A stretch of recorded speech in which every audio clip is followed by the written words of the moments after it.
Hello and welcome back to my channel Learner and Informer. This is Pronoy. So आज क्या करेंगे, आज NHPC और PGCIL के लिए और जितना भी ऑल ओवर इंडिया में एग्जाम होता है इलेक्ट्रिकल जेई के लिए, ये जो सीरीज चल रहा है इलेक्ट्रिकल का, वो सीरीज का आज पार्ट 8 है। तो पार्ट 8 में आज हम लोग क्या करेंगे, आज जो मिक्स्ड क्वेश्चन लाते हैं इस वीडियो में आज हम लोग मिक्स्ड क्वेश्चन नहीं करेंगे। आज क्या करेंगे, आज करेंगे specially estimation and costing and utilisation of electrical energy का क्वेश्चन। तो जितना भी क्वेश्चन रहेगा इलेक्ट्रिकल हीटिंग, इलेक्ट्रिकल वेल्डिंग, फिर आपका ट्रैक्शन, फिर इल्यूमिनेशन, इस रिलेटेड क्वेश्चन आज रहेगा। ठीक है, तो स्पेशल जो क्लास होता है तो इसमें से आज पहला एक स्पेशल क्लास है, लेकिन पार्ट 8 से ही हो जाएगा। और नेक्स्ट फिर हम ऐसे करते करते मिक्स्ड क्वेश्चन जैसे हम लोग कर रहे कंटिन्यू, उसके साथ हम बीच बीच में एक जैसे आज यूटिलाइजेशन ला दिए, उसके बाद वाला भी फिर और एक यूटिलाइजेशन ला सकते हैं, या तो उसके बाद वाला दूसरा कोई टॉपिक एक ला दिए, मानिए कंट्रोल सिस्टम का, या तो माइक्रो कंट्रोलर, माइक्रो प्रोसेसर भी हम सोचे वो रिलेटेड भी कुछ क्वेश्चन करेंगे। सो आज का जितना भी क्वेश्चन होगा एक दो न्यूमेरिकल हो सकता है, लेकिन मैक्सिमम क्या है थ्योरेटिकल एंड कुछ कॉन्सेप्ट वाला है एंड कुछ है आपका याद रखने वाला। ठीक है, तो अभी तक अगर आप लोग 7 जितना भी पार्ट हो चुका, 7 पार्ट ये एनएचपीसी पीजीसीएल का और 7 पार्ट डीएफसीसीएल का अगर नहीं देखे हैं तो इलेक्ट्रिकल एमसीक्यू EE एमसीक्यू एक प्लेलिस्ट है, वहां पर जाके आप लोग चेक कीजिए, वहां पर 14 वीडियो मिल जाएगा। ठीक है, तो 14 वीडियो आप लोग लगातार देखते रहिए, उसके बाद ये यूटिलाइजेशन का वीडियो फिर देखिएगा। ठीक है, और ये वीडियो किसी भी एग्जाम के लिए बहुत ज़्यादा इंपॉर्टेंट होगा। एसएससी जेई का जो रिक्रूटमेंट आएगा उसके लिए भी ये इंपॉर्टेंट होगा। ठीक है, तो आज अभी तक अगर आप लोग चैनल को सब्सक्राइब नहीं किए तो चैनल को सब्सक्राइब कर लीजिए, नोटिफिकेशन बेल को ऑन कर दीजिए, और वीडियो अच्छा लगता है तो जरूर आप लोगों को दोस्तों के साथ शेयर कर दीजिए। ठीक है, तो चलिए आज का वीडियो स्टार्ट करते हैं।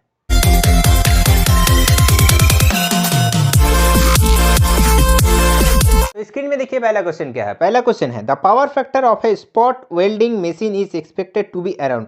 जो स्पॉट वेल्डिंग मशीन होता है उसका पावर फैक्टर किसके और किसके बीच में हो सकता है। ऑप्शन है 0.3 to 0.5 लीडिंग, दूसरा है यूनिटी, तीसरा है 0.8 लैगिंग, चौथा है 0.3 to 0.5 लैगिंग। ठीक है, तो यहाँ पर ऑप्शन क्या हो, देखिए ये जो स्पॉट वेल्डिंग मशीन होता है ये बहुत ज़्यादा हाई इंडक्टिव लोड में काम करता है, तो उसका अगर इंडक्टिव लोड ज़्यादा होगा तो आपका पावर फैक्टर क्या होगा, लैग करेगा। तो इसका आंसर क्या होगा, 0.3 to 0.5 लैगिंग होगा। ऑप्शन नंबर डी इसका आंसर। क्लियर। नेक्स्ट क्वेश्चन देखिए, नेक्स्ट क्वेश्चन है the loop earth wire use shall not be of size less than.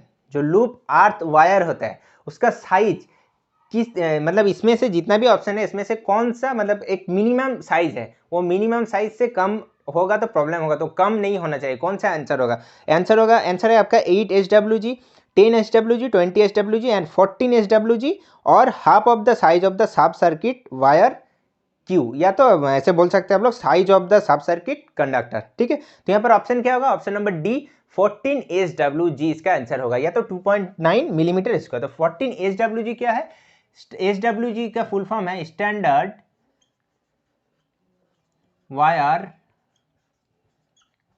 Wire gauge.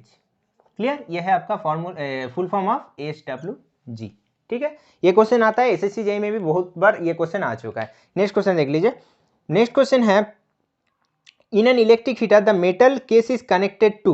जो इलेक्ट्रिक हीटर यूज किया जाता है तो वो इलेक्ट्रिक हीटर में क्या बोला है, द मेटल केस, जो मेटल केस है इलेक्ट्रिक हीटर का वो किसके साथ कनेक्टेड रहता है, वो कनेक्टेड रहता है अर्थ वायर के साथ। क्योंकि देखिए अगर अर्थ वायर के साथ जो मेटल जो पार्ट है, मेटल केस का जो पार्ट है वो कनेक्टेड रहेगा तो क्या होगा आपका, अगर मान लीजिए किसी भी कारण शॉर्ट हो गया, ये तो शॉर्ट सर्किट हो गया, तो वो जो लीकेज करंट या जो शॉर्ट सर्किट करंट आपका फ्लो होगा वो डायरेक्टली अगर मेटल के साथ अगर कनेक्टेड नहीं रहेगा तो मेटल में क्या होगा, अगर आप लोग कोई काम कर रहा है तो वो टच करेगा तो वो शॉक खा सकता है। लेकिन अगर वो मेटल के अर्थ वायर के थ्रू कनेक्टेड रहेगा तो क्या होगा, वो जो शॉर्ट सर्किट करंट या तो लीकेज करंट जो भी करंट हो वो अगर किसी भी करंट से मेटल में आ जाएगा तो वो डायरेक्टली अर्थ हो जाएगा, तो इसीलिए अर्थ वायर के साथ ये कनेक्टेड रहता है। नेक्स्ट क्वेश्चन देखिए direct resistance heating is used in. इसमें से जितना भी ऑप्शन है इसमें से डायरेक्ट रेजिस्टेंस हीटिंग किसमें यूज किया जाता है। तो ऑप्शन है electrode boiler, salt bath furnace, resistance welding, all option are correct. तो इसमें से सब होगा, ऑल ऑप्शन आर करेक्ट इसका आंसर हो जाएगा। ठीक है, नेक्स्ट क्वेश्चन देखिए। नेक्स्ट क्वेश्चन है the source of illumination for A cinema projector is. जो सिनेमा प्रोजेक्टर रहता है उसमें इल्यूमिनेशन का सोर्स कौन सा लैम्प से मिलता है? ऑप्शन है इनकैंडेशन, दूसरा है मार्करी पेपर, तीसरा है सोडियम, चौथा है कार्बन आर्क लैम्प। तो ये एक याद रखने का क्वेश्चन है, तो ये होगा आपका आंसर कार्बन आर्क लैम्प। याद रखिए ये क्वेश्चन आता है, इवन एसएससी जेईई में भी आ चुका है 2018 में, ठीक है। 2018 में नहीं, 2018 का जो पेपर हुआ था वो पेपर आपका हुआ था शायद 2019 में, ठीक है। सो नेक्स्ट क्वेश्चन देखिए, नेक्स्ट क्वेश्चन है a photo cell is illuminated by a small bright source placed 1 metre away. एक फोटो सेल है, बोला है photo cell is illuminated by small bright source. एक फोटो सेल है वो इल्यूमिनेट हो रहा है एक स्मॉल ब्राइट सोर्स है जो जिसका डिस्टेंस क्या है 1 मीटर। मानिए एक फोटो सेल है, फोटो सेल वो इल्यूमिनेट हो रहा है जो 1 मीटर, वैसे 1 मीटर डिस्टेंस, मतलब उसका दूर क्या है, मतलब उसका डिस्टेंस क्या है 1 मीटर। एक छोटा सा ब्राइट सोर्स से इल्यूमिनेट हो रहा है, ठीक है। इसका डिस्टेंस है आपका 1 मीटर, ठीक है। नेक्स्ट क्या पूछा है, नेक्स्ट पूछा है when the same source of light is placed 2 metres away. वो जो लाइट है यहाँ से मिल रहा था 1 मीटर, वैसे उसको अगर 2 मीटर हम कर देंगे, अगर 2 मीटर कर देंगे, मानिए यहाँ से हम लाइट दे रहे हैं और ये जो फोटो सेल है इसमें 2 मीटर, ये रफ डायग्राम है, ठीक है, एक्चुअल डायग्राम नहीं है, रफ डायग्राम समझाने के लिए। अगर ये 2 मीटर हम कर दे तो क्या होगा, the electron emitted by the photo cathode. So जो फोटो कैथोड से इलेक्ट्रॉन कैसे, मतलब क्या इमिट होगा। ऑप्शन ए है each carry 1/4 of their previous energy, each carry 1/4 of their previous moment, तीसरा है आर हाफ एस न्यूमेरस, चौथा है आर 1/4 एस न्यूमेरस। तो ठीक है, देखिए आई होप क्वेश्चन आप लोग समझ गए। तो क्वेश्चन समझ गए तो यहाँ पर एक लॉजिक काम करता है। पहले क्या था, एक फोटो सेल है, इसमें क्या हो रहा था, इसमें एक छोटा सा स्मॉल एक लाइट सोर्स है, उसमें से क्या इल्यूमिनेट किया जा रहा था, वो डिस्टेंस था 1 मीटर। अगर वो सेम सोर्स है एंड सेम फोटो सेल ही है, उसको ओनली फॉर डिस्टेंस हम इंक्रीज कर दिए तो क्या होगा, उसमें चेंजेस क्या होगा। तो यहाँ पर एक फॉर्मूला काम करता है, फॉर्मूला क्या है वो आप लोग देख लीजिए। Number of electron emitted is inversely proportional to number of electron emitted is inversely proportional to, 1 minute इसको रब कर देते हैं, inversely proportional to 1/d², 1/d²। तो d क्या है आपका डिस्टेंस, ठीक है, और number of electron emitted is inversely proportional to d²। मतलब क्या हुआ, अगर डिस्टेंस आपका इंक्रीज होगा तो number of electron emitted decrease होगा, अगर आपका डिस्टेंस डिक्रीज होगा तो number of electron emitted increase होगा। तो यहाँ पर क्या बोला है, डिस्टेंस क्या है, डी ए पहला था 1, ठीक है, पहला था 1, दूसरा क्या हुआ 2 मीटर कर दिए, तो मेरा डिस्टेंस हो गया मेरा 2 मीटर, तो 1/2² मतलब 4। तो मेरा आंसर क्या होगा, आंसर देखिए ऑप्शन में है यहाँ पर आर 1/4 एस न्यूमेरस। तो आंसर क्या होगा आपका, ऑप्शन नंबर डी इसका आंसर होगा, 1/4 हो जाएगा। देखिए 1/4 कैसे आया, पता चला आई होप आप लोगों को। डी डिस्टेंस है आपका 2 मीटर, क्लियर। नेक्स्ट क्वेश्चन देखिए, नेक्स्ट क्वेश्चन है, ये एक न्यूमेरिकल है, ये भी अच्छा है, ये क्वेश्चन आता है एंड आएगा भी। क्वेश्चन है a lamp of 500 watt having MSCP। MSCP क्या है, मीन स्पेरिकल कैंडल पावर। क्या बोले, मीन स्पेरिकल कैंडल पावर। एक होता है आपका MHCP, mean horizontal candle power, ठीक है। MHCP होता है, MHSCP होता है, MSCP होता है, क्लियर। तो यहाँ पर दिया है आपका एक 500 वाट का लैंप है, MSCP बोला है 1000 watt, is suspended 2.7 metre above the working plane. जो वर्किंग प्लेन है उससे 2.7 मीटर, मतलब उसका जो डिस्टेंस है 2.7 मीटर है। So calculate illumination directly below the lamp at the working plane. तो इल्यूमिनेशन कितना जा रहा है वो आप लोग को कैलकुलेशन करना है। तो इल्यूमिनेशन का फॉर्मूला क्या होता है, इसमें 2 फॉर्मूला आप लोगों को याद रखना जरूरत है। तो मीन MSCP का फुल फॉर्म तो हम लिख देते हैं, ये क्वेश्चन आता है, MSCP मीन स्फेरिकल, मतलब स्फीयर, ठीक है, spherical, mean spherical candle power, ये आपका फुल फॉर्म है, क्लियर। सो यहाँ पर क्या पूछा, इल्यूमिनेशन। तो इल्यूमिनेशन इक्वल्स टू क्या होता है, इल्यूमिनेशन इक्वल्स टू होता है फ्लक्स अपॉन एरिया, या तो flux upon area of surface, जो भी लिखे फ्लक्स अपॉन एरिया, ठीक है। तो यहाँ पर इल्यूमिनेशन निकालना है, एरिया क्या होगा, एरिया तो स्फेरिकल है तो स्फीयर होगा, एरिया आपका होगा 4πr², मतलब illumination equals to flux phi upon 4πr², ये होगा। तो आर का वैल्यू क्या है, देखिए यहाँ पर दिया है 2.7 metre above the working plane, तो आपका आर हो जाएगा 2.7 मीटर। और फ्लक्स कैसे हम लोग निकालेंगे, ये तो आपका इंपॉर्टेंट चीज़ है। देखिए यहाँ पर क्या दिया है, MSCP आपका वैल्यू दिया है, और फ्लक्स का एक फॉर्मूला होता है, मतलब MSCP का एक फॉर्मूला होता है, MSCP equals to flux upon 4π, ये आपका फॉर्मूला होता है। ये फॉर्मूला भी आप लोग लिख लीजिए। तो अगर हम लोग यहाँ पर MSCP मेरा कितना है 1000, into 4 pi equals to flux. तो फ्लक्स का वैल्यू कितना होगा 4000 पाई। I hope clear. सो 4000 पाई यहाँ पर बैठा देंगे और नीचे क्या होगा 4 पाई इंटू आर के जगह में हम पहले बोले 2.7 होल्स का, तो पाई पाई चल गया। इसको अगर कैलकुलेशन करेंगे, आप लोग कैलकुलेशन करके भी देख सकते हैं, कैलकुलेशन करेंगे तो मेरा आंसर आएगा 137.17 लाख्स। क्या है इल्यूमिनेशन का यूनिट लाख्स। तो क्या होगा यहाँ पर 137.17, ऑप्शन नंबर सी इसका आंसर हो जाएगा। आई होप क्लियर हो गया। और एक चीज़ यहाँ पर हम बता देते हैं, 1 मिनट। यहाँ पर आप लोग ये जो 2 फार्मूला हम बताए ना, MHCP इजिकल टू क्या होता है फ्लक्स अपॉन 4 पाई, ये एक फार्मूला, और ये illumination equals to flux upon area of surface, जो सरफेस रहेगा उसका एरिया होगा, जैसे भी सरफेस रहेगा। क्लियर। नेक्स्ट क्वेश्चन देखिए, नेक्स्ट क्वेश्चन है in a fluorescent tube circuit high voltage charge is produced by. In a fluorescent tube circuit high voltage charge is produced bye.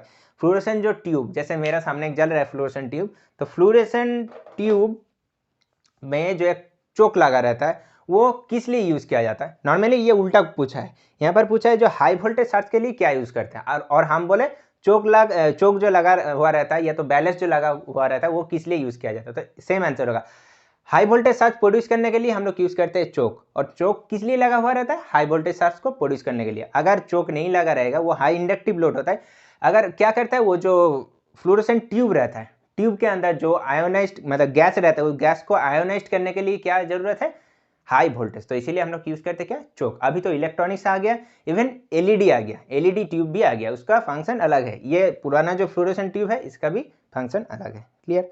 सो चलिए नेक्स्ट क्वेश्चन देख लेते हैं। नेक्स्ट क्वेश्चन है what is the maximum number of lighting point that can be connected in A circuit.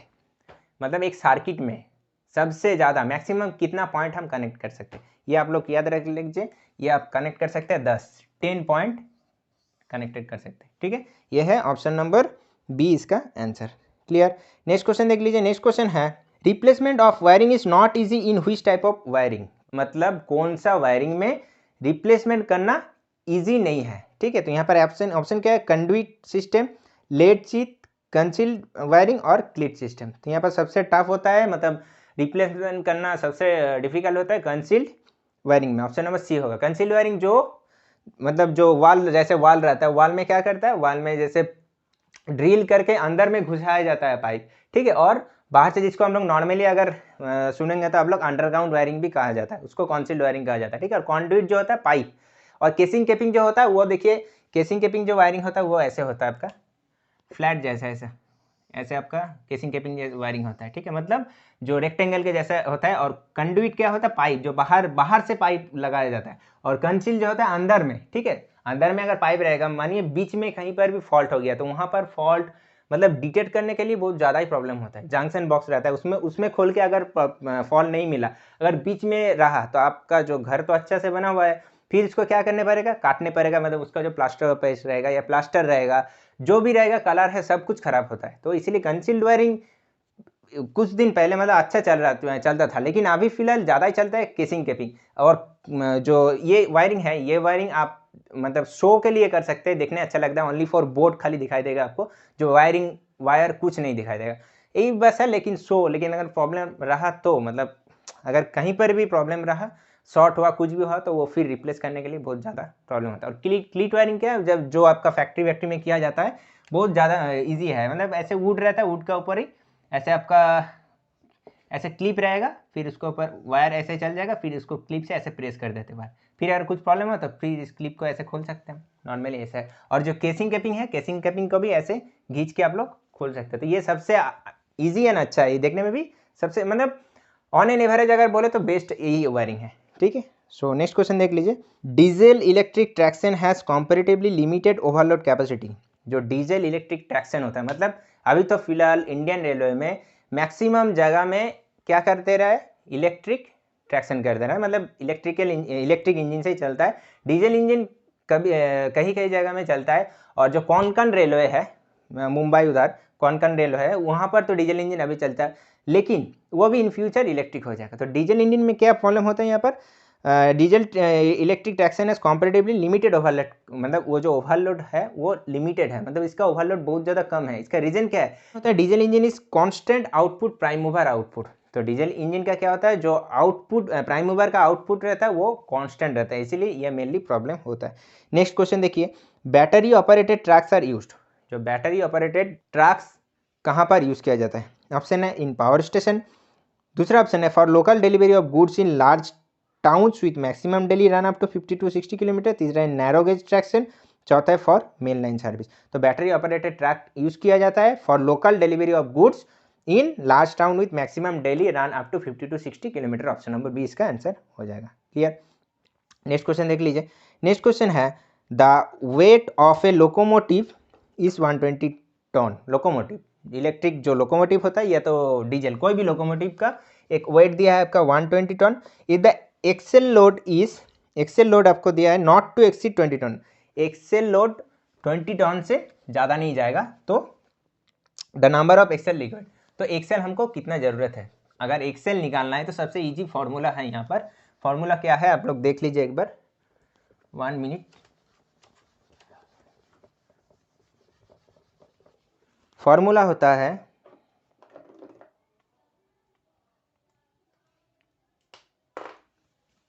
number of axles equals to weight of locomotive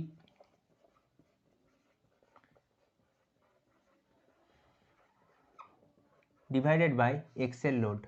Excel का कितना load होता है, तो यहाँ पर वेट ऑफ लोकोमोटिव बोला है 120 टन और एक्सेल लोड आपका 60 टन से ज़्यादा नहीं जाएगा, तो 60 इक्वल्स टू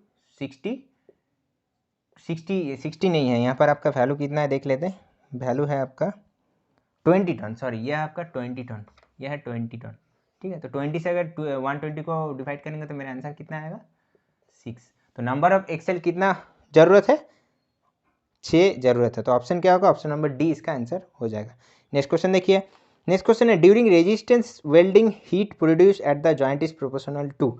जब रेजिस्टेंस वेल्डिंग होता है, जो हीट प्रोड्यूस होता है जॉइंट के बीच, वो किसके साथ प्रोपोर्शनल होता है? तो पता है आप लोगों को H is directly proportional to I square into R into T, ये है जूल लॉ। ठीक है, इसी के आधारित ये जो हीट का जितना भी मतलब हीट का जितना भी काम होता है इसी के आधारित होता है। ठीक है, नेक्स्ट क्वेश्चन देख लीजिए। नेक्स्ट क्वेश्चन है the ideal method of heating plastic is.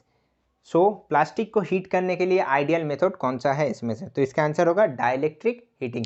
तो डाइलेक्ट्रिक हीटिंग को इलेक्ट्रॉनिक हीटिंग भी कहा जाता है, और इसमें क्या होता है, इसमें high frequency alternative electric field से जो डाइलेक्ट्रिक मटेरियल रहता है उसको हीट किया जाता है। ठीक है, नेक्स्ट क्वेश्चन देखिए इन इंडक्शन हीटिंग। इंडक्शन हीटिंग में क्या है, देखिए ये सब क्वेश्चन में आप लोग पूरा ऑप्शन पढ़िए A B C, उसका बाद ऑप्शन है ऑल ऑप्शन आर करेक्ट। तो मैक्सिमम स्टूडेंट यहाँ पर क्या कर देता है, यहाँ पर कर देता है, देखता है कि ऑल ऑप्शन आर करेक्ट है तो ऑल ऑप्शन करेक्ट मार के आ जाता है एग्जाम में। तो ये आपका सरासर गलत है। ऑल ऑप्शन मतलब जितना भी क्वेश्चन रहेगा उसमें अगर ऑल ऑप्शन आर करेक्ट है, कोई गारंटी है क्या कि वो ऑप्शन नंबर डी आपका आंसर होगा? तो आपको वो जो क्वेश्चन है उसका आंसर के बारे में प्रॉपर नॉलेज ज़रूरत है। अगर नॉलेज रहेगा तभी आप लोग श्योरिटी में ऑप्शन डी मार सकते हैं, नहीं तो इसका आंसर अलग हो सकता है। तो इसका आंसर क्या होगा, इन इंडक्शन हीटिंग में क्या होता है, heat is produce due to current induced in the charge by electromagnetic induction. Electromagnetic induction के कारण ही क्या हीट प्रोड्यूस होता है। तो ये ऑप्शन नंबर ए आपका आंसर हो जाएगा, ऑप्शन नंबर डी इसका आंसर नहीं होगा। ठीक है, तो आई होप क्लियर हो चुका है जितने भी आज हम लोग क्वेश्चन किए हैं, और सब था utilization and electrical energy and estimation and costing का। हीटिंग का भी क्वेश्चन लाए थे, वेल्डिंग का भी है, फिर आपका ट्रैक्शन का भी था, इल्यूमिनेशन का भी था, और एक पार्ट भी हम लाएंगे, इसके बाद भी ला सकते हैं या तो इसके बाद नॉर्मली फिर मिक्स्ड क्वेश्चन लाएंगे, फिर उसके बाद कंटिन्यू हम ऐसे ही करते रहेंगे। ऐसे नहीं करेंगे कि आप लोग बोर हो जाए, कि मिक्स्ड क्वेश्चन करते रहेंगे तभी भी बोर हो जाएंगे, अगर कोई टॉपिक पकड़ के करते रहेंगे तो वो भी बोर हो जाएंगे। अगर डीसी मशीन का क्वेश्चन करेंगे तो बहुत क्वेश्चन है, कितना करेंगे आप? ठीक है, और अगर मिक्स क्वेश्चन में तो डिफरेंट टाइप्स ऑफ क्वेश्चन भी आता है, फिर कॉन्सेप्ट भी आता है। तो सबसे ज़्यादा इंपॉर्टेंट मतलब एंड सबसे ज़्यादा मतलब प्रॉफिटेबल होता है मिक्स्ड क्वेश्चन सीरीज, क्योंकि देखिए अगर मानिए पहला एक क्वेश्चन है आपका डीसी मशीन का, कोई भी एक न्यूमेरिकल क्वेश्चन आ गया, तो वहाँ पर आप लोगों को क्या दिमाग में यूज़ करना पड़ेगा, जो डीसी मशीन का न्यूमेरिकल है, कौन सा फॉर्मूला है, कैसे हम लोग यूज़ करेंगे। ठीक है। उसका बाद फिर आ गया आपका क्या, एक पावर सिस्टम का न्यूमेरिकल, फिर आपका क्या दूसरा एक टॉपिक में जाने पड़ता है। तो ये एक प्रैक्टिस एंड ये एक इक्विलिब्रियम में काम हो जाता है कि हाँ इसके बाद हम मेरा डीसी मशीन का ही दूसरा क्वेश्चन नहीं आएगा, इसके बाद मेरा कोई भी क्वेश्चन आ सकता है। अगर यूटिलाइजेशन का ऐसे करते रहेंगे कंटिन्यू, कोई डीसी मशीन का टॉपिक कर दिए मानिए 20 क्वेश्चन, तो उसमें सरासर जितना भी क्वेश्चन है सब तो डीसी मशीन का ही है, आपको तो पता ही है, तो आपका कॉन्सेप्ट भी वैसे ही काम करता है। तो उससे अच्छा ज़्यादा आपका आउटपुट मिलेगा मिक्स्ड क्वेश्चन जितना भी रहता है वो करके, ठीक है। तो किसी भी सब्जेक्ट में, कोई भी सब्जेक्ट ले लीजिए, आप मैथ ले लीजिए, इंग्लिश ले लीजिए, फिर रीजनिंग ले लीजिए, जितना भी सब्जेक्ट आता है गवर्नमेंट एग्जाम में, कोई भी सब्जेक्ट ले लीजिए, ये अच्छा काम करता है जो मिक्स्ड क्वेश्चन रहता है। इसलिए हम मिक्स्ड क्वेश्चन सीरीज ज़्यादा ही प्रेफर करते हैं। अगर किसी का रिक्वायरमेंट रहा तो हम ज़रूर कराएंगे topic wise, so no problem. अगर आप लोग चैनल को अभी तक सब्सक्राइब नहीं किया है तो सब्सक्राइब कर लीजिए, नोटिफिकेशन बेल को ऑन कर लीजिए और वीडियो को दोस्तों के साथ शेयर कर दीजिए।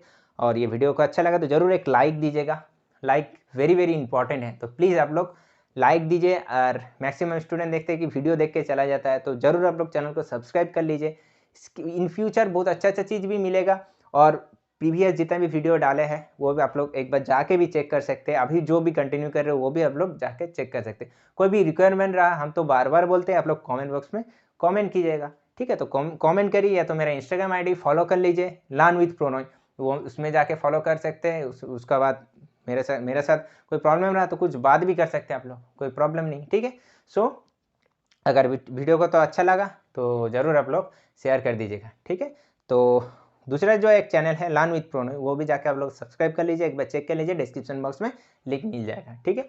तो मिलते हैं अगले वीडियो में, आज तक के लिए इतना ही। Thank you and good bye.